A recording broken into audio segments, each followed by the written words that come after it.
জাতীয় নির্বাচনের আগে স্থানীয় সরকার নির্বাচন হওয়া উচিত বলে মনে করেন নির্বাচন ব্যবস্থা সংস্কার কমিশনের অন্যতম সদস্য ডক্টর তোফায়েল আহমেদ।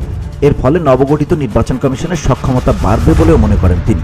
শনিবার নির্বাচন কমিশন ভবনে সাংবাদিকদের সঙ্গে আলাপকালে এসব কথা বলেন তিনি। 5 দশক ধরে ক্ষেত্র নিয়ে কাজ করা এই স্থানীয় সরকার বিশেষজ্ঞ বলেন, আমরা নাগরিক সমাজের সঙ্গে যে মতবিনিময় করেছি সেখানে সবার অভিমত হচ্ছে স্থানীয় নির্বাচন জাতীয় নির্বাচনের আগে হওয়া উচিত। কারণ স্থানীয় নির্বাচন করার কারণে আমাদের কমিশনের সক্ষমতা বাড়বে, পরীক্ষা হয়ে যাবে। এছাড়া জাতীয় নির্বাচনের জন্য স্থানীয় পর্যায়ে যে সাপোর্ট দরকার হবে তা নিশ্চিত হয়ে যাবে। তিনি বলেন, স্থানীয় নির্বাচনের আগে যদি জাতীয় নির্বাচনে যাই তাহলে যে সংস্কারের কথা বলা হচ্ছে তা ঝুলে যাবে।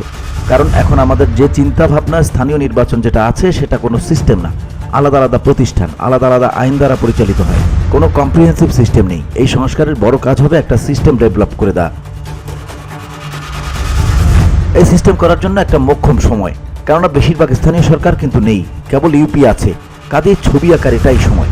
আমরা যদি সিস্টেম করতে পারি যে একটা কম্প্রিহেন্সিভ আইন হবে, সেই আইনের মধ্যে সব প্রতিষ্ঠান চলে আসবে, এতে একটা তফসিল দিয়ে সবগুলো নির্বাচন করতে পারবো।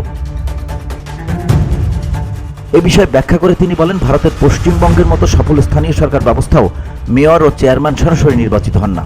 এর পরিবর্তে কাউন্সিলর ও সদস্যরা নির্বাচিত হন এবং তারা কাউন্সিলরের মধ্যে একটি কার্যনির্বাহী কমিটি গঠন করে থাকেন। ডক্টর তোফায়েল জোর দিয়ে বলেন, বাংলাদেশেও একই ধরনের ব্যবস্থা গ্রহণ করা উচিত। এতে স্থানীয় সরকারের 5 স্তরের নির্বাচন ব্যয় অনেক কমে আসবে, বাঁচবে সময়, অপেক্ষাকৃত অনেক কম জনবল লাগবে।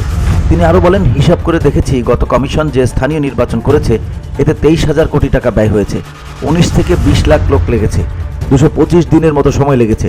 তাই স্থানীয় নির্বাচনে যদি পার্লামেন্টারি সিস্টেম নিয়ে আসি তাহলে খরচ চলে আসবে 600 কোটি টাকার মধ্যে, লোক লাগবে 8 লাখ, সময় লাগবে 45 দিন। এই স্থানীয় সরকার বিশেষজ্ঞ বলেন, বর্তমানে যা আছে তা দিয়ে যদি স্থানীয় নির্বাচন করতে চান তাহলে 5টি আইন দিয়ে 5টি নির্বাচন করতে হবে। এতে জাতীয় নির্বাচনের আগে তা করা সম্ভব কিনা তা নিয়ে আমার প্রশ্ন আছে। BOD Bangla news desk.